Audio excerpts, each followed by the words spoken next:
ഇത് മാസ് മോട്ടോഴ്സിൽ നിന്നാണ്. Honda Activa വണ്ടി ജനറൽ സർവീസായിട്ട് കയറ്റിയതാണ്. സർവീസിൻ്റെ ഭാഗമായിട്ട് നമ്മളതിൻ്റെ ബാക്ക് ബ്രേക്കിൻ്റെ ഭാഗമൊക്കെ നമ്മൾ ലൈനർ അഴിച്ചൊക്കെ ചെക്ക് ചെയ്യുന്നുണ്ട്. ബ്രേക്ക് ലൈനർ നമുക്ക് പരമാവധി ഉപയോഗത്തിലേക്ക് എത്തിയിട്ടുണ്ട്. കാരണം ഇനിയിപ്പോൾ നമുക്ക് അഡ്ജസ്റ്റ് ചെയ്താൽ അടുത്ത സർവീസ് വരെ എന്തെങ്കിലും കെടുക്കില്ല. പിന്നെ അതേപോലെ തന്നെ ബാക്കിലത്തെ ടയർ ഓൾറെഡി മാറുന്ന കേസ് പറഞ്ഞിട്ടുണ്ട്. അതിൻ്റെ സെൻറ്ററിലുള്ള ലൈനൊക്കെ ഫുള്ള് മാഞ്ഞായിരുന്നു. അത്യാവശ്യം സൈഡ് ഗ്രൂ മാത്രമേ ഉള്ളൂ. ടയർ മാറ്റേണ്ട സമയം കഴിഞ്ഞിട്ടുണ്ട്. അപ്പോൾ ടയറും ബാക്കിലെ ബ്രേക്ക് ലൈനറും കൂടി നമുക്ക് മാറ്റിയിടാം. പിന്നെ അതേപോലെ തന്നെ എൻ്റെ എയർ ഫിൽറ്ററിൻ്റെ ഭാഗത്ത് നമ്മളൊന്ന് അഴിച്ച് ചെക്ക് ചെയ്യുന്നുണ്ട്. എയർ ഫിൽറ്റർ തീരെ മോശമൊന്നും പറയാറായിട്ടില്ല. നെക്സ്റ്റ് അടുത്ത സർവീസിലൊക്കെ നമുക്ക് മാറ്റിയിട്ടാലും മതി. നിലവിൽ തുടച്ച് ക്ലീൻ ആക്കിയിട്ട് നമുക്ക് റീസെറ്റ് ചെയ്യാം.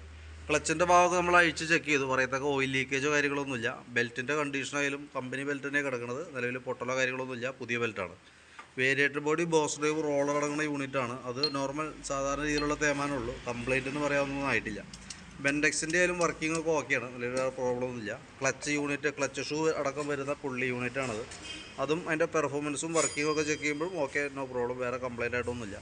ക്ലച്ച് ഔട്ടർ യൂണിറ്റ് ഒന്ന് ക്ലീൻ ചെയ്ത് കയറ്റിയിട്ടാൽ മതി. പിന്നെ കൂട്ടത്തേക്ക് നമ്മൾ കിക്കറിൻ്റെ വീലൊക്കെ ഒന്ന് അഴിച്ച് ഗ്രീസ് ചെയ്ത് ഇടുന്നുണ്ട്. പിന്നെ നമ്മൾ എഞ്ചിൻ്റെ ഹെഡിൻ്റെ ഭാഗത്തേക്ക് വരുമ്പോഴത്തേക്ക് ഹെഡ് കവറിൻ്റെ ഗ്യാസ്കറ്റോട് ലീക്കേജ് സ്റ്റാർട്ട് ചെയ്തിട്ടുണ്ട്. അപ്പോൾ കൈയോടെ നമുക്ക് അഴിച്ചാൽ ഗ്യാസ്കറ്റ് നമുക്ക് ചേഞ്ച് ചെയ്ത് തരാം. കാർബേറ്ററിൻ്റെ ഭാഗത്ത് വേറെ പറയത്തക്ക വേറെ കംപ്ലൈൻ്റ് ഒന്നുമില്ല. ചോക്ക് കേബിളും ആക്സിലേറ്റർ കേബിളൊക്കെ ഓക്കെ ആയിട്ട് കാണുന്നത്. പിന്നെ കാർബേറ്റർ നമുക്ക് ഓൾറെഡി വേറെ പ്രോബ്ലം ഒന്നും ഇല്ലാത്തതുകൊണ്ട് നമ്മൾ അഴിക്കുന്നില്ല. ജനറൽ സർവീസിൽ കാർബേറ്റർ ക്ലീനിങ് വന്നില്ല. അത് എന്തെങ്കിലും കംപ്ലയിൻറ്റ്സോ അല്ല വിസിങ്ങോ സ്റ്റാർട്ടിങ് കംപ്ലയിൻറ്റോ അല്ലെങ്കിൽ ഓവർഫ്ലോ അങ്ങനെ എന്തെങ്കിലും പ്രോബ്ലം ഒക്കെ വരുമ്പോഴാണ് സാധാരണ കാർബേറ്റർ അഴിക്കാറ്. ഇപ്പോൾ നിലവിൽ വേറെ പ്രശ്നങ്ങളൊന്നുമില്ല. അപ്പോൾ അതുകൊണ്ട് തന്നെ കാർബേറ്ററിൻ്റെ ഭാഗം നമ്മൾ അങ്ങനെ തന്നെ നിലനിർത്താം കേട്ടോ. അതേപോലെ തന്നെ ഫ്രണ്ട് ഭാഗത്തേക്ക് വരുമ്പോഴത്തേക്കും ഫ്രണ്ടിലത്തെ ഈ ഷോക്ക് അബ്സർ നമുക്ക് ചെറിയൊരു കംപ്ലയിൻറ്റ് സ്റ്റാർട്ട് ചെയ്തിട്ടുണ്ട്. തൽക്കാലം നമുക്ക് അതിൻ്റെ ഈ ഗ്രീൻ പുഷ് ചേഞ്ച് ചെയ്തിട്ട് നമുക്ക് റീസെറ്റ് ചെയ്യാം. ഈ ലിങ്കൊക്കെ ഒന്ന് അഴിച്ച് ഗ്രീസ് ചെയ്ത് റീസെറ്റ് ചെയ്യാം. ഈ ബുഷ് മാറ്റി തൽക്കാലം ഉപയോഗിക്കാം. നെക്സ്റ്റ് സർവീസ് നമുക്ക് നോക്കുമ്പോൾ തീരെ ഫെയിൽഡായിട്ട് തോന്നാണെന്നുണ്ടെങ്കിൽ അടുത്ത സർവീസ് ചിലപ്പോൾ ഒരു പക്ഷേ ഷോക്ക് മാറ്റേണ്ടി വന്നേക്കും കേട്ടോ. ഫ്രണ്ട് ബ്രേക്കിൻ്റെ ലൈനറൊക്കെ കുഴപ്പമൊന്നുമില്ല. ക്ലീനാക്കി റീസെറ്റ് ചെയ്താൽ മതി. ബ്രേക്ക് ക്യാമൊക്കെ ഒന്ന് അഴിച്ച് ഗ്രീസ് ചെയ്ത് കയറ്റാം. പിന്നെ നമ്മളതിൻ്റെ ബാറ്ററിയുടെ ഭാഗം കൂടി നമ്മളൊന്ന് ചെക്ക് ചെയ്തുകൊണ്ട് 2021 മോഡലാണ് ബാറ്ററി. ആമറോണിൻ്റെ ബാറ്ററിയാണ് ഇരിക്കുന്നത്. 12 വോൾട്ട് 4 ആമ്പിയറുള്ള ബാറ്ററിയാണ് നമുക്ക് വന്നെ ആക്റ്റീവയ്ക്ക്. അപ്പോൾ നമുക്ക് അതിൻ്റെ വോൾട്ട് ചെക്ക് ചെയ്യുമ്പോൾ 12.896 ഇഞ്ചിൽ വോൾട്ട് കാണിക്കുന്നുണ്ട്. ബാറ്ററി ടെസ്റ്റിലേക്ക് കൊടുത്തിട്ടുണ്ട്. ടെസ്റ്റിലേക്ക് കൊടുക്കുമ്പോഴും നിലവിലിനകത്ത് കംപ്ലൈൻ്റ് ആയിട്ടാണ് കാണിക്കുന്നത്. 2021 മോഡലാണ്. പക്ഷേ 12.89 വോൾട്ട് കാണിക്കുന്നുണ്ടെങ്കിൽ കൂടി ബാറ്ററി കംപ്ലൈൻ്റ് ആയിട്ടാണ് കാണിക്കുന്നത് കേട്ടോ. അപ്പോൾ സെൽഫിൻ്റെ പ്രോബ്ലമോ അങ്ങനെ എന്തെങ്കിലുമൊക്കെ ഒരു പക്ഷേ പെട്ടെന്ന് കാണിക്കാനായിട്ടുള്ളൊരു സാധ്യതയുണ്ട്. 2021 എന്ന് പറയുമ്പോൾ സ്വാഭാവികമായിട്ടും 3 വർഷം 4-ാമത്തെ വർഷമാണ് എന്തെങ്കിലും കേട്ടോ.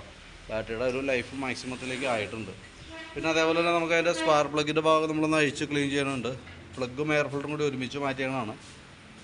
ഇനിയിപ്പോൾ എയർ ഫിൽറ്റർ മാറ്റുമ്പോൾ കൂടുതൽ പ്ലഗ് മാറ്റിയാൽ മതി. തൽക്കാലം ക്ലീൻ ചെയ്ത് കയറ്റാം. സെക്കൻഡറി ഫിൽറ്റർ നമുക്ക് സ്പോഞ്ച് പോലത്തെയാണ്. അപ്പോൾ അത് നമ്മൾ നോക്കുമ്പോൾ അത് അത്യാവശ്യം നല്ല രീതിയിൽ തന്നെ മോശമായിട്ടുണ്ട്. അപ്പോൾ അതൊന്ന് മാറ്റി ചേഞ്ച് ചെയ്ത് തരാം. അതേപോലെ എഞ്ചിൻ ഓയിലൊന്ന് മാറുന്നുണ്ട്. പിന്നെ ഈ സൈലൻസറിൻ്റെ ഇതും തന്നെ പ്രൊട്ടക്ടർ നമുക്ക് ആ ചൂടടിക്കാതിരിക്കാൻ വേണ്ടി വെക്കുന്ന ഒരു ഐറ്റമാണ്.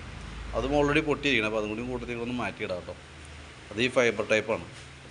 അപ്പോൾ ഞാനതിൻ്റെ ഏകദേശം ഒരു എസ്റ്റിമേറ്റ് നോക്കിയിട്ട് അതിൻ്റെ ഡീറ്റെയിൽസ് വാട്സപ്പിലേക്ക് ഇട്ടേക്കാം. അതായത് ടയർ, എഞ്ചിൻ ഓയിൽ, അതേപോലെ ഫ്രണ്ടിൽ വരുമ്പോഴത്തേക്ക് ആ ബുഷിൻ്റെ കാര്യങ്ങളൊക്കെ, പ്രൊട്ടക്ട് മഫർ, ഇതെല്ലാം ഉൾപ്പെടുത്തിയൊരു ഏകദേശം ഒരു എസ്റ്റിമേറ്റ് ഡീറ്റെയിൽസ് വാട്സപ്പിലേക്ക് ഇടാം കേട്ടോ. അപ്പോൾ നോക്കിയിട്ടൊന്ന് റിപ്ലൈ ഇട്ടാൽ മതി.